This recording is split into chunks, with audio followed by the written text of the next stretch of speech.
ಕಾವೇರಿ ನೀರು ಹಂಚಿಕೆ ವಿವಾದ ಮತ್ತೆ ರಾಜ್ಯ ರಾಜಕೀಯದಲ್ಲಿ ಕಾವೇರಿದ ಬೆಂಕಿ ಅಂತಾಗಿದೆ.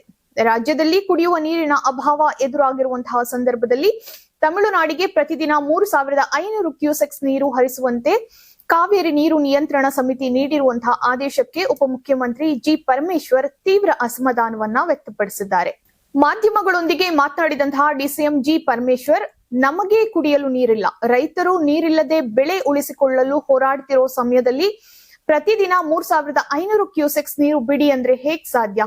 ಈ ವಿಚಾರವನ್ನ ಸರ್ಕಾರ ಅತ್ಯಂತ ಗಂಭೀರವಾಗಿ ಪರಿಗಣಿಸ್ತಾ ಇದೆ ಎಂದು ಹೇಳಿದಂತಹ ಪರಮೇಶ್ವರ್, ಮುಖ್ಯಮಂತ್ರಿ ಶೀಘ್ರದಲ್ಲೇ ಸರ್ವ ಪಕ್ಷಗಳ ಸಭೆಯನ್ನ ಕರೆಯಲಿದ್ದು ಎಲ್ಲಾ ಪಕ್ಷಗಳ ಅಭಿಪ್ರಾಯವನ್ನ ಪಡೆದು ಮುಂದಿನ ತೀರ್ಮಾನವನ್ನ ಕೈಗೊಳ್ಳಲಾಗುತ್ತದೆ ಎಂದು ತಿಳಿಸಿದ್ದಾರೆ.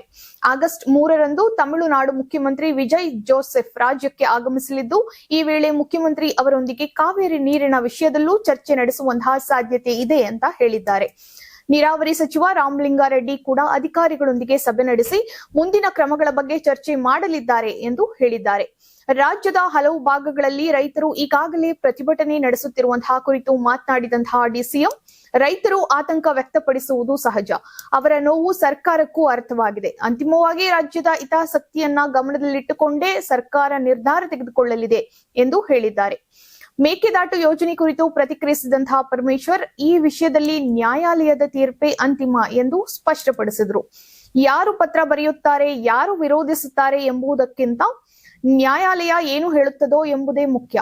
ಕಾನೂನಿನ ಚೌಕಟ್ಟಿನಲ್ಲಿ ಮುಂದಿನ ಕ್ರಮ ನಡೆಯಲಿದೆ ಎಂದಿದ್ದಾರೆ. ಮುಖ್ಯಮಂತ್ರಿ ಡಿಕೆ ಶಿವಕುಮಾರ್ ಹಾಗೂ ತಮಿಳುನಾಡು ಮುಖ್ಯಮಂತ್ರಿ ವಿಜಯ್ ಜೋಸೆಫ್ ಭೇಟಿಯನ್ನ ಬಿಜೆಪಿ ಟೀಕಿಸಿರುವ ಬಗ್ಗೆ ಪ್ರತಿಕ್ರಿಯಿಸಿ, ನೆರೆಯ ರಾಜ್ಯಗಳ ಮುಖ್ಯಮಂತ್ರಿಗಳು ಭೇಟಿಯಾಗಿ ಸಮಸ್ಯೆಗಳ ಬಗ್ಗೆ ಮಾತನಾಡುವುದು ತಪ್ಪಲ್ಲ. ಒಕ್ಕೂಟ ವ್ಯವಸ್ಥೆಯಲ್ಲಿ ಸಂವಾದ ನಡೆಸುವುದು ಸಹಜ ಪ್ರಕ್ರಿಯೆ. ನಾವು ಮಾತುಕತೆ ನಡೆಸಬಾರದು, ಯಾವಾಗಲೂ ಜಗಳವಾಡುತ್ತಲೇ ಇರಬೇಕು ಎನ್ನುವುದು ಸರಿಯಾದ ನಿಲುವಲ್ಲ ಅಂತ ತಿರುಗೇಟನ್ನ ನೀಡಿದ್ದಾರೆ. ಟಿಬಿ ಡ್ಯಾಂ ಕ್ರಸ್ಟ್ ಗೇಟ್ ಉದ್ಘಾಟನೆ ವೇಳೆ 3 ರಾಜ್ಯಗಳ ಮುಖ್ಯಮಂತ್ರಿಗಳು ಒಂದೇ ವೇದಿಕೆಯಲ್ಲಿ ಭಾಗವಹಿಸಿದ್ದನ್ನ ನೆನಪಿಸಿದಂತಹ ಪರಮೇಶ್ವರ್, ರಾಜ್ಯಗಳ ನಡುವೆ ಭಿನ್ನಾಭಿಪ್ರಾಯ ಇರಬಹುದು, ಆದರೆ ಮಾತುಕತೆ ಮೂಲಕ ಪರಿಹಾರವನ್ನ ಹುಡುಕುವುದು ಪ್ರಜಾಪ್ರಭುತ್ವದ ಮಾರ್ಗ.